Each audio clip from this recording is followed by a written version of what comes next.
Hoy la cagué al darme cuenta de que mi esposo y yo llevamos años malinterpretándonos. Llevamos 9 años juntos, 3 casados, y todo este tiempo de verdad pensé que yo simplemente no le emocionaba tanto. Y no es un tipo frío. Es cálido. Es atento. Está presente. Recuerda cada pequeña cosa que mencionó al pasar.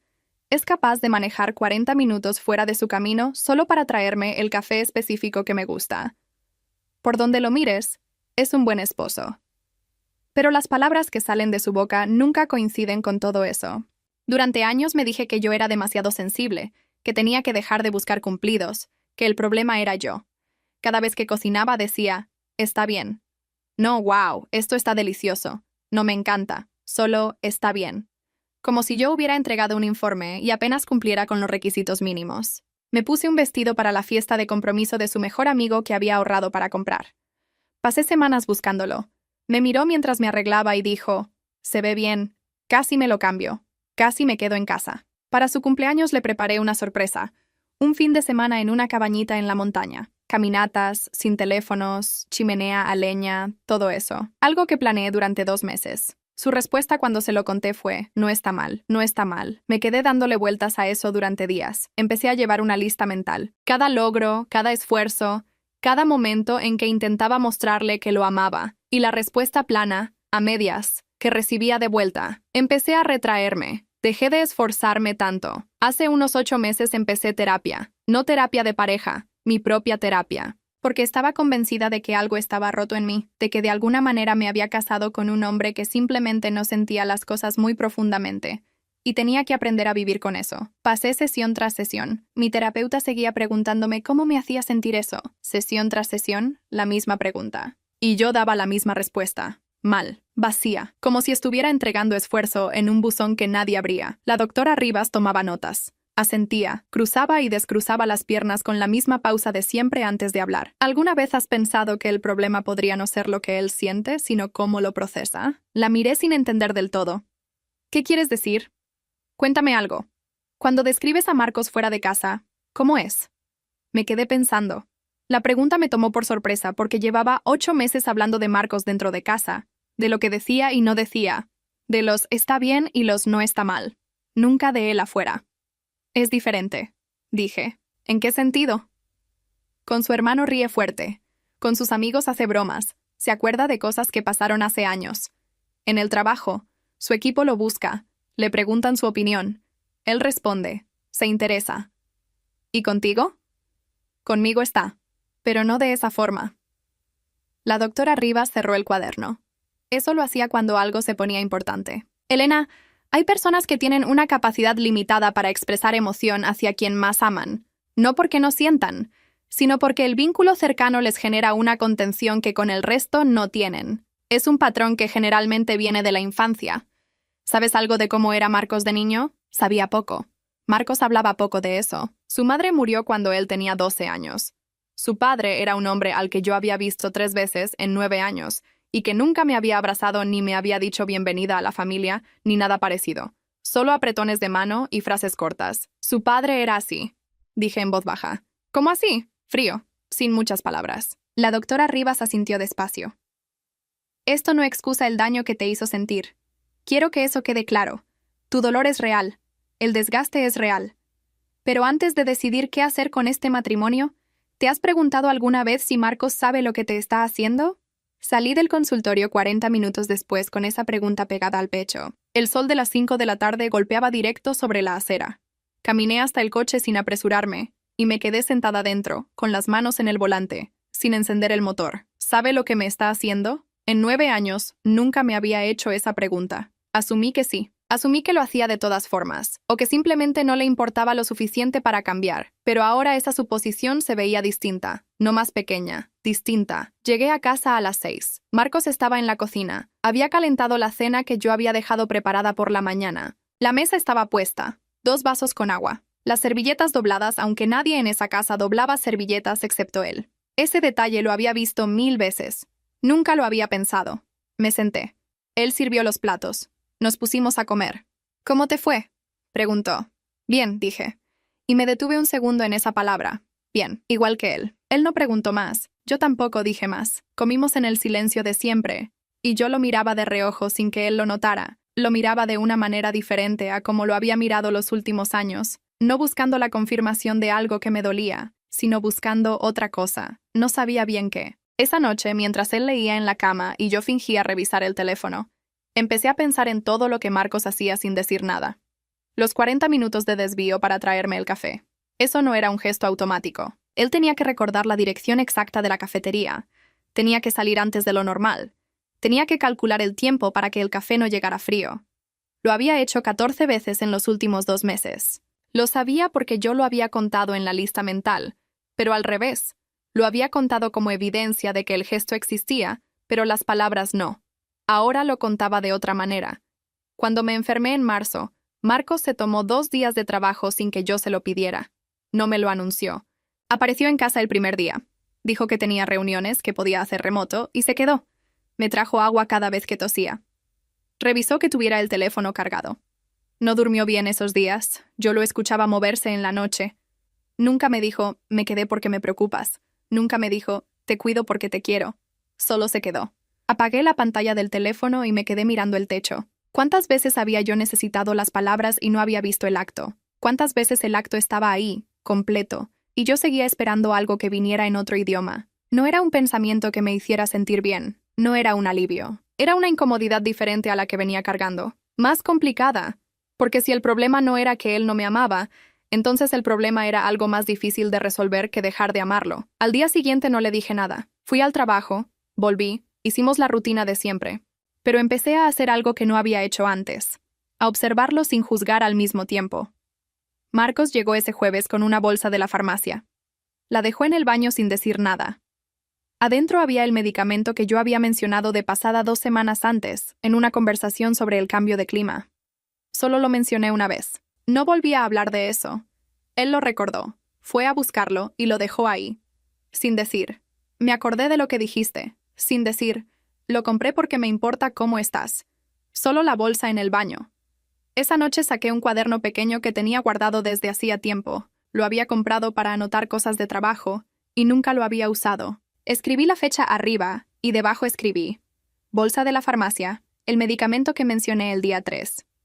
No sabía bien para qué lo hacía. La doctora Rivas no me lo había sugerido. Fue un impulso. Como si necesitara un lugar donde poner las cosas que estaba viendo de otra forma, para no perderlas, para poder mirarlas después con distancia. Los días siguientes seguí anotando. Viernes. Marcos llegó tarde.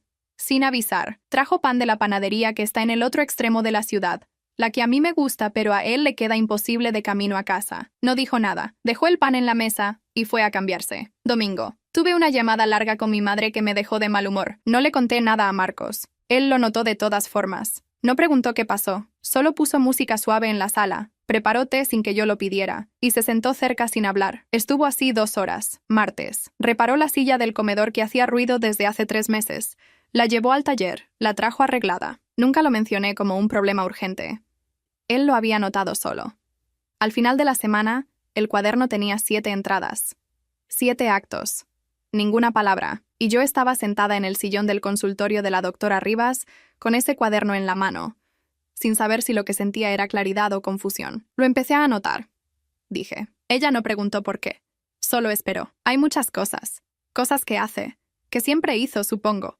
Yo no las estaba viendo de esta manera. ¿Y cómo las ves ahora? Tardé en responder. Como si lleváramos años hablando idiomas distintos y ninguno de los dos lo supiera. La doctora Rivas asintió, sin prisa. ¿Eso cambia algo para ti? No sé. Todavía me duele que no lo diga. Necesito escucharlo. Eso no desapareció. No tiene que desaparecer, dijo ella. Pero hay una diferencia entre saber que alguien no te ama y saber que alguien no sabe decirte que te ama. Son 2 problemas distintos. Uno no tiene solución.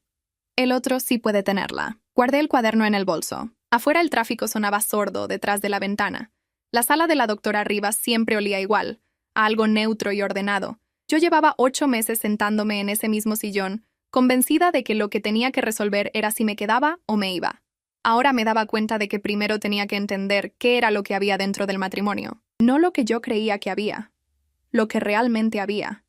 Y eso era más difícil que cualquier decisión que hubiera tomado antes. Salí del consultorio y llamé a Marcos. Sonó 3 veces. Respondió. ¿Todo bien? Preguntó. Sí. ¿Estás en casa? Acabo de llegar. Bien, dije.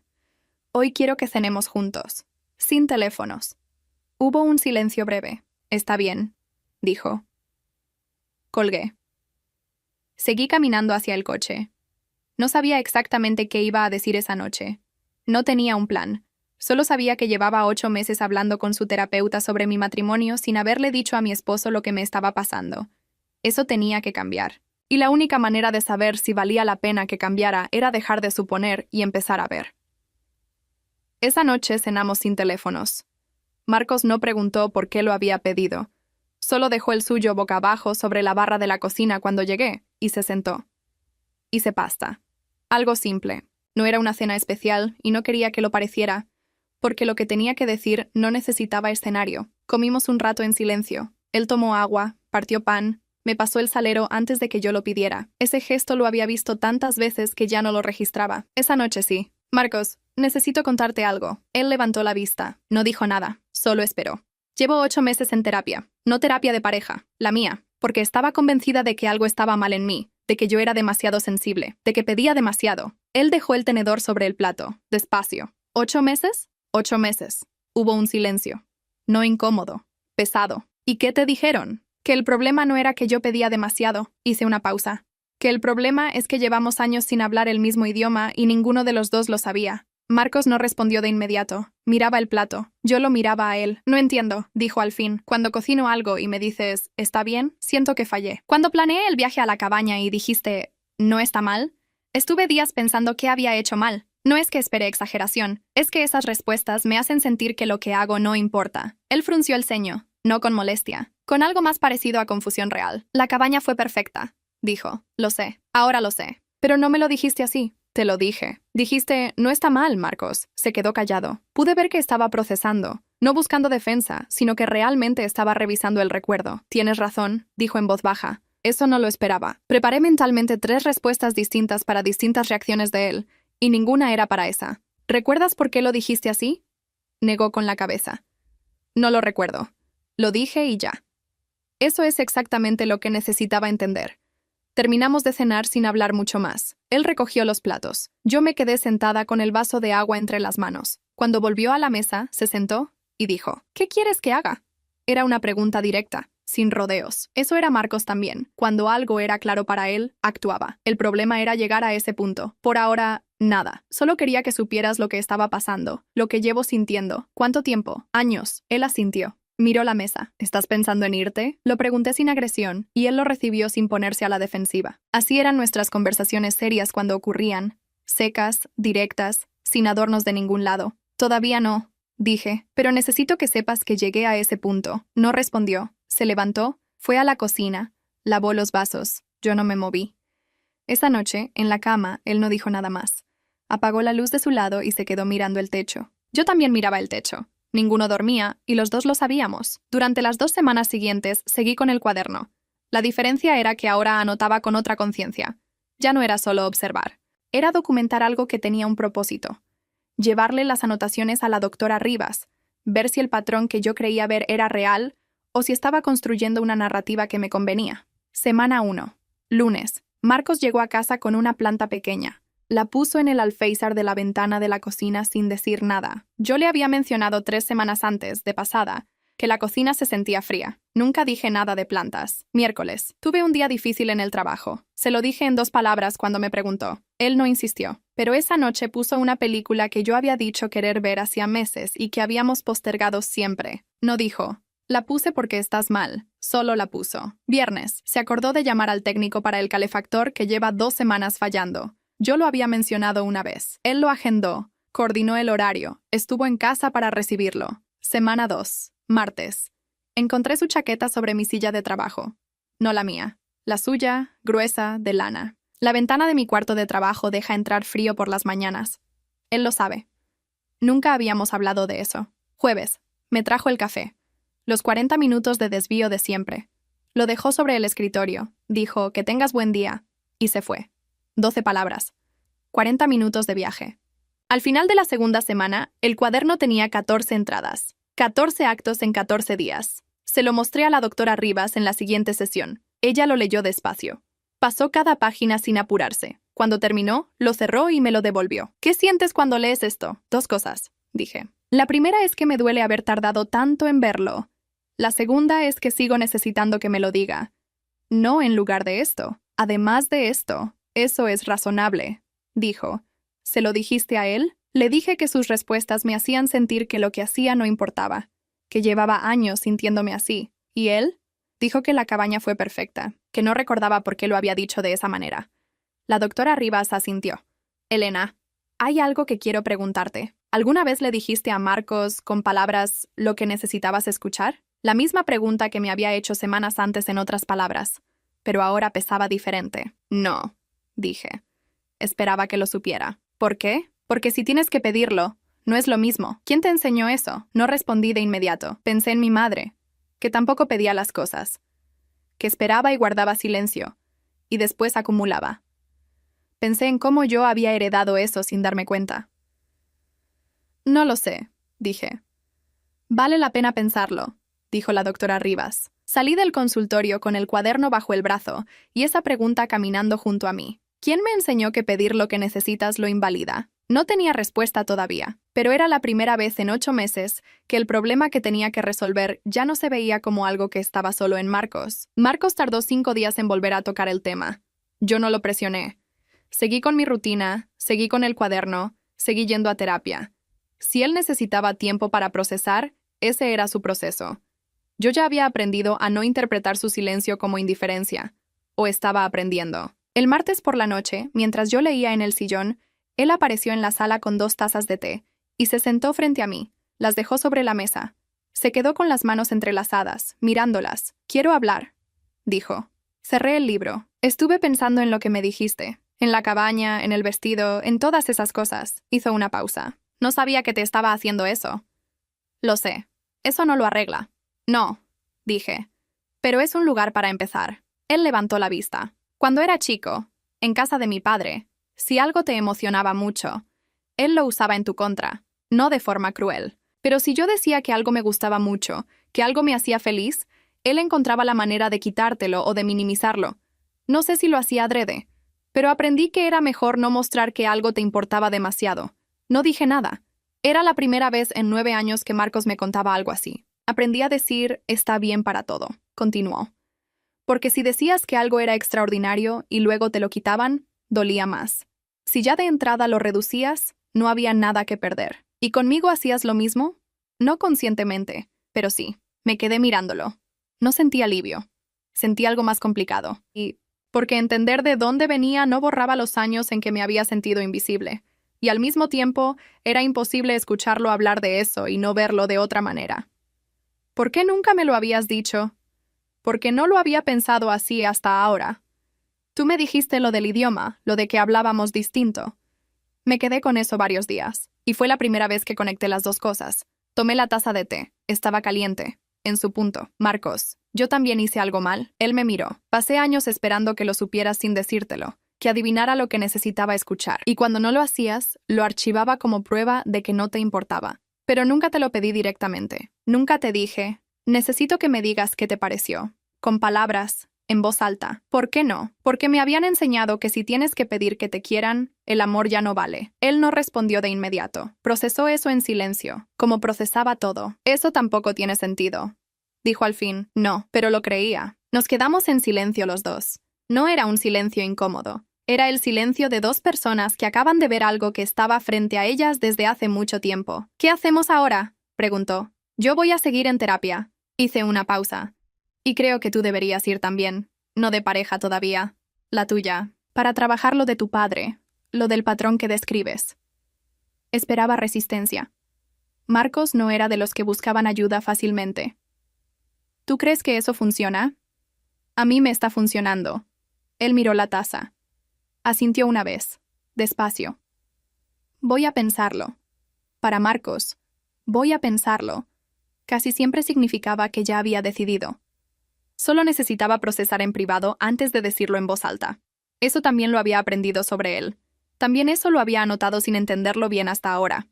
Esa noche dormimos los 2, sin vueltas, sin el techo como único punto de fuga. 2 semanas después, Marcos empezó terapia.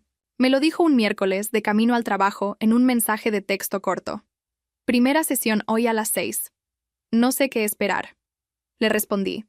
Nadie sabe. Eso está bien. No respondió. Pero tampoco necesitaba hacerlo. Esa noche llegó a casa callado. No el callado de siempre. Uno distinto, más interno. Lo dejé estar. Hice la cena, pusimos la mesa, comimos.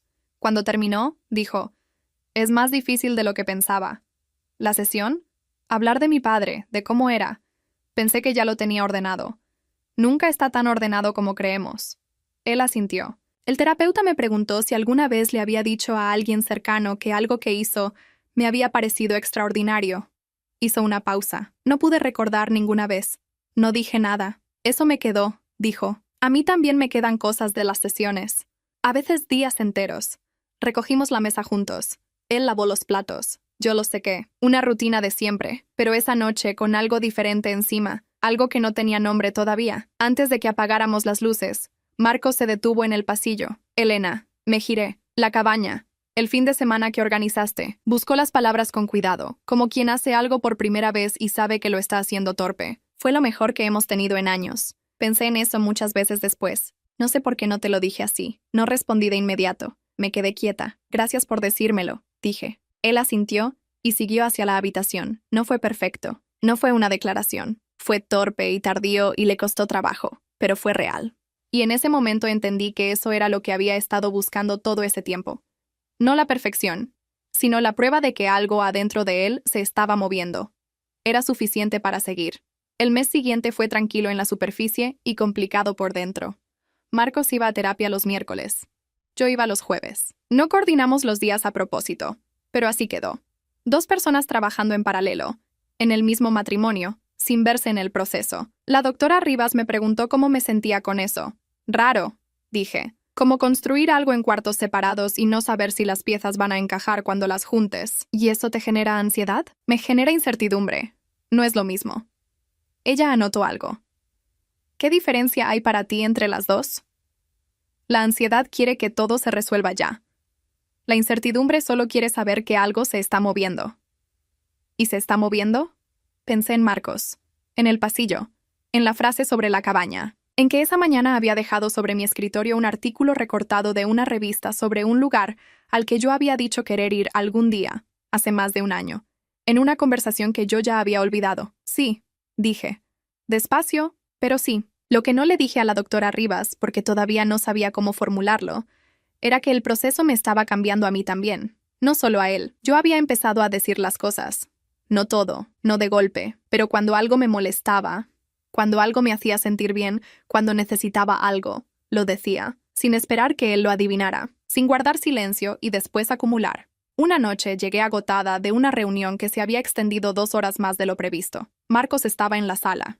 Le dije, hoy necesito que no me preguntes nada, que pongas algo en la televisión y que me dejes estar aquí sin hablar. Él lo hizo, sin preguntas, sin gestos de consulta, sin verificar si estaba bien. Solo puso algo, se sentó y me dejó estar. Una semana después, en la cena, le dije que me había gustado mucho lo que había cocinado. Con esa palabra, mucho. No está bien, no estuvo rico. Mucho.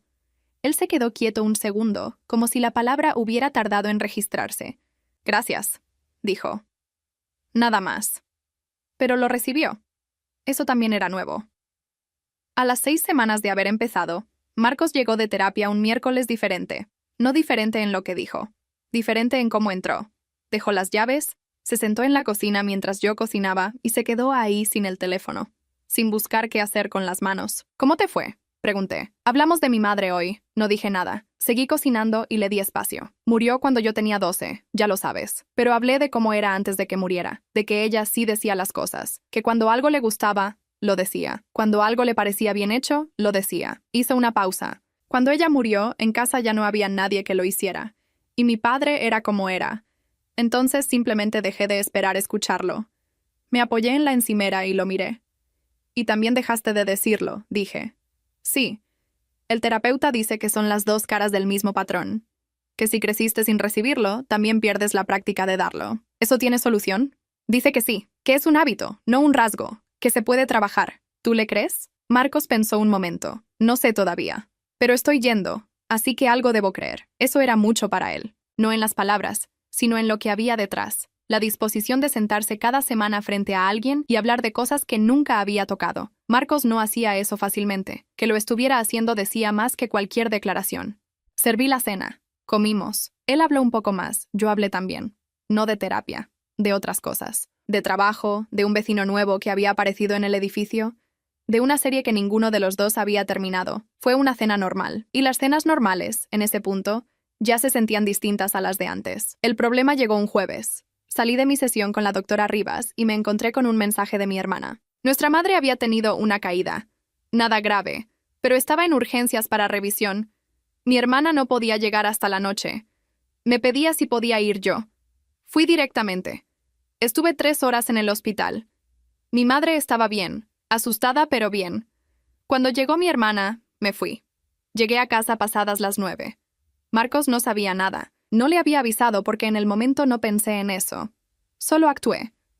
Cuando entré, él estaba en la cocina. Me miró. Son las 9. Lo sé. Mi madre tuvo una caída. Estuve en el hospital. Su expresión cambió. ¿Está bien? Sí, ya está en casa. ¿Por qué no me avisaste? Me quedé quieta. Era una pregunta directa, sin acusación en el tono, pero directa. No lo pensé. Fui y ya. Elena. Se detuvo. Yo quería estar, o al menos saber. No para hacer algo, solo para saber. Era la primera vez que me decía algo así. Que me pedía ser incluido. Que me decía con palabras que quería estar presente. Tienes razón, dije. La próxima vez te aviso. Asintió. Fue a calentar algo para mí sin que yo se lo pidiera. Esa noche, antes de dormir, pensé en lo que había pasado, en que él me había pedido algo, en que yo lo había recibido sin ponerme a la defensiva, en que habíamos tenido ese intercambio sin que se convirtiera en una pelea ni en silencio acumulado. Eso, hace 4 meses, no habría sido posible.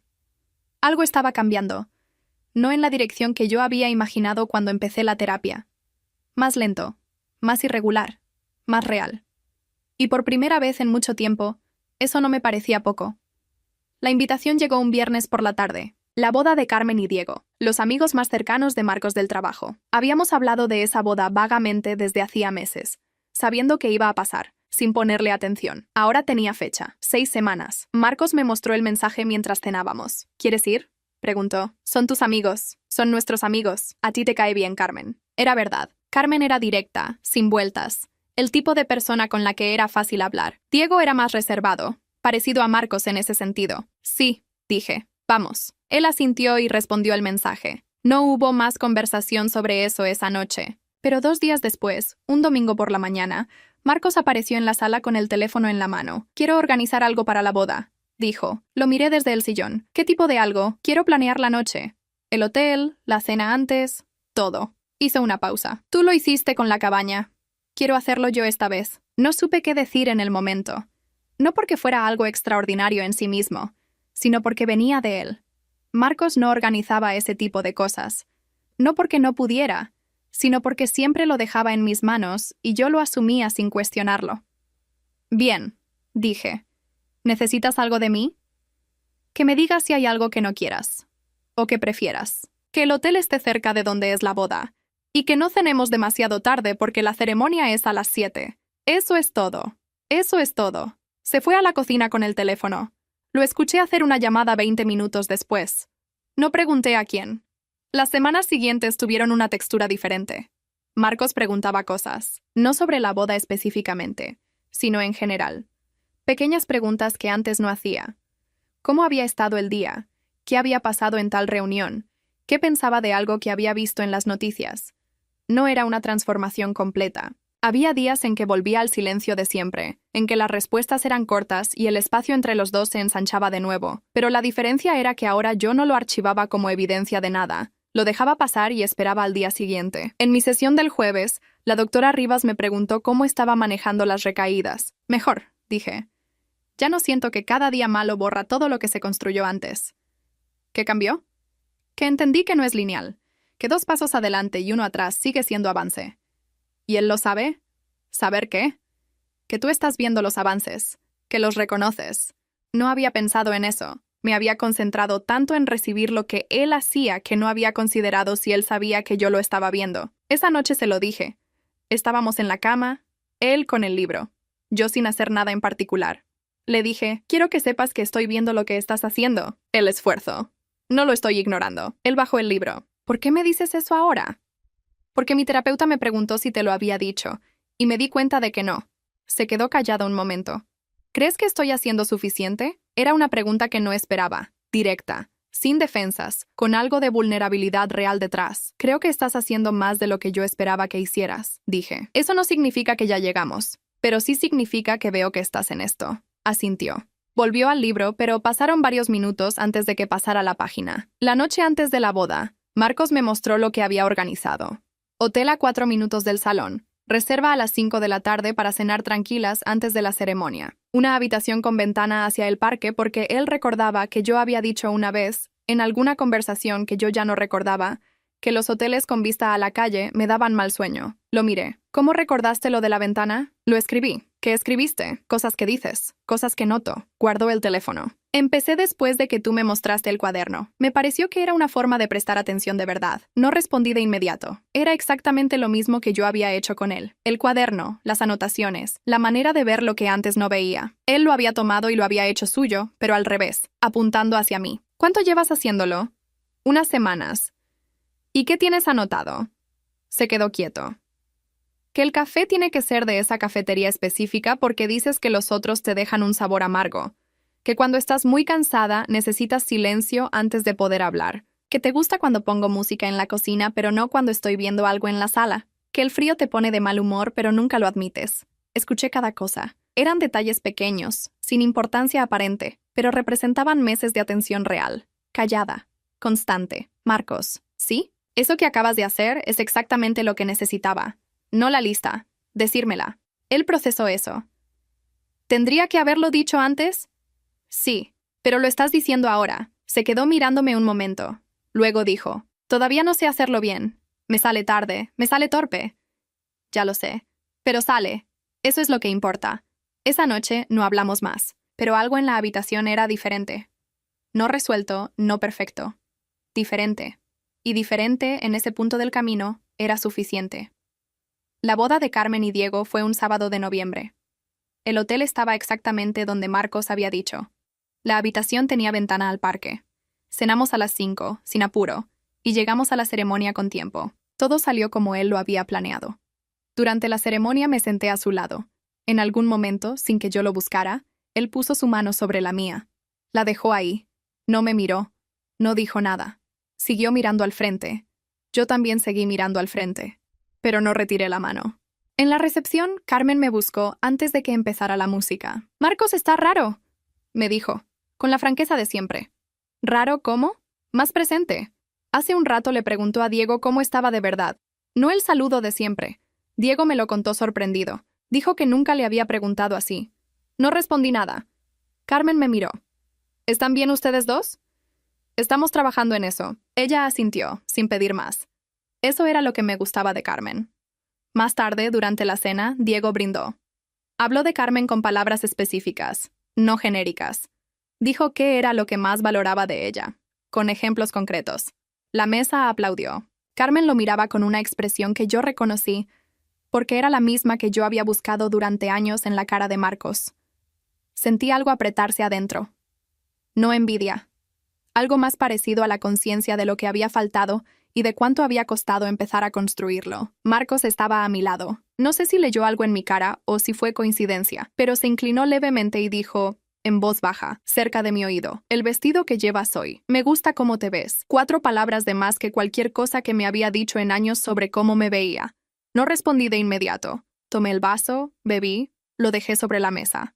«Gracias», dije. Él asintió y volvió a mirar la mesa. Torpe, como siempre. Tardío.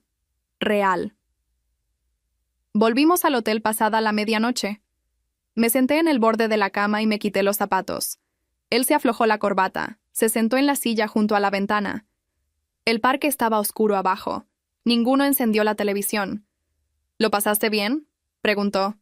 Sí, hice una pausa. ¿Tú? Sí, miró la ventana. Me puse a pensar durante el discurso de Diego. ¿En qué? En que yo no sería capaz de hacer eso, de levantarme delante de gente y decir esas cosas en voz alta. ¿Todavía? Consideró la pregunta. Todavía, pero antes no me habría importado no ser capaz. Ahora me importa. Eso era distinto. No el resultado, sino que le importara el resultado. Eso es suficiente por ahora, dije. ¿Para ti? ¿Para mí? Él asintió. Se quedó mirando la ventana otro momento y luego se levantó. Fue al baño, volvió. Antes de meterse a la cama dijo: Elena, quiero hacer el viaje. ¿Qué viaje? El que recorté de la revista, el que dejé en tu escritorio hace unos meses. Hizo una pausa. Quiero organizarlo yo, como la boda, pero más largo. Lo miré. ¿Cuándo? Cuando tú quieras. No tengo apuro, pero quiero que sepas que lo estoy pensando en serio. No era una promesa vaga. Marcos no hacía promesas vagas. Si lo decía, ya lo estaba planeando. Bien, dije. Me parece bien. Apagó la luz de su lado. Yo apagué la mía. El lunes siguiente, de vuelta en casa, volví a la rutina. Terapia el jueves, Marcos el miércoles. La planta en el alféizar de la cocina había crecido un poco. Él la regaba los martes. Lo había visto hacerlo sin que yo se lo pidiera. En mi sesión, la doctora Rivas me preguntó cómo había estado la semana. Le conté la boda, el discurso de Diego, lo que Marcos había dicho en voz baja durante la cena, lo del viaje. Ella escuchó todo sin interrumpir. ¿Cómo te sientes ahora comparado con hace 10 meses, cuando empezaste aquí? Pensé en la primera sesión, en cómo había llegado convencida de que el problema era yo, de que era demasiado sensible, de que me había casado con alguien que no sentía las cosas. Diferente, dije. El matrimonio no está resuelto. Marcos no está resuelto. Yo tampoco. Pero ya no siento que estoy sola dentro de esto. ¿Qué cambió? Que los dos estamos mirando en la misma dirección. Antes cada uno miraba el problema desde su lado sin saber que el otro también lo estaba mirando. La doctora Rivas cerró el cuaderno. ¿Sigues necesitando venir cada semana? La pregunta me tomó por sorpresa. No lo sé. Tal vez cada 2 semanas por ahora. Me parece razonable. Salí del consultorio con esa sensación. No de que todo estaba bien, de que las cosas tenían una dirección. Esa tarde, cuando Marcos llegó a casa, entré a la cocina y le dije que había preparado la receta que él siempre pedía, y que yo dejaba para después porque me tomaba tiempo. Él la miró en la mesa, luego me miró a mí. ¿Para qué es la ocasión? Para ninguna, dije. Tenía ganas. Se sentó. Probó. Levantó la vista. Está muy buena, dijo. No, está bien. No, no está mal. Muy buena. Lo dijo sin drama, sin esfuerzo visible, como si fuera algo que llevara diciéndolo toda la vida. Pero yo sabía que no era así. Sabía cuánto había costado llegar a esa frase corta y sin adornos. No dije nada. Serví mi plato, me senté frente a él, y comimos. La conversación que vino después fue sobre cosas sin importancia. El vecino nuevo, una serie, el clima del fin de semana. Nada relevante. Y sin embargo, era la cena más completa que habíamos tenido en años. No porque hubiera pasado algo grande, sino porque nada faltaba.